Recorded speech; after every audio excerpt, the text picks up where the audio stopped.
പ്രിയപ്പെട്ടവരെ, ഒരു 2 റക്അത്ത് നിസ്കാരത്തിന്റെ വില നമ്മൾ അറിയും. നമ്മൾ ചൊല്ലിയ തസ്ബീഹിന്റെ വില നമ്മൾ അറിയും. നമ്മൾ അള്ളാഹുവിന്റെ മാർഗത്തിൽ ചിലവഴിച്ചൊരു 10 രൂപയുടെ മൂല്യം നമ്മൾ തിരിച്ചറിയും. നമ്മൾ ഓതിയ ഖുർആനിന്റെ വരികളുടെ കൂലി എന്തായിരുന്നു, പ്രതിഫലം എന്തായിരുന്നു എന്ന് നമുക്ക് ബോധ്യപ്പെടും. എപ്പോഴറിയോ?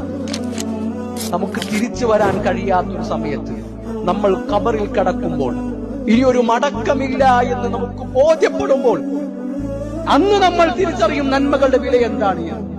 ഫമൻ യഅമൽ മിസ്ഖാല ദർറത്തിൻ ഖൈറൻ യറാ വമൻ യഅമൽ മിസ്ഖാല ദർറത്തിൻ ശർറൻ യറാ. അത് നമ്മൾ കാണുന്ന അല്ലാഹു പറഞ്ഞതാണ്. അതുകൊണ്ട് ഇപ്പൊ നമുക്ക് ചെയ്യാൻ അവസരമുണ്ട്, പണിയെടുക്കാൻ ആരോഗ്യമുണ്ട്, അല്ലാഹു നമുക്ക് ആയുസ് തന്നിട്ടുണ്ട്. ഖബറിൽ കിടക്കുന്ന മനുഷ്യന്മാർക്കില്ലാത്തതും ഇപ്പോൾ ജീവിച്ചു കൊണ്ടിരിക്കുന്നവർക്കുള്ളതും സമയമാണ്.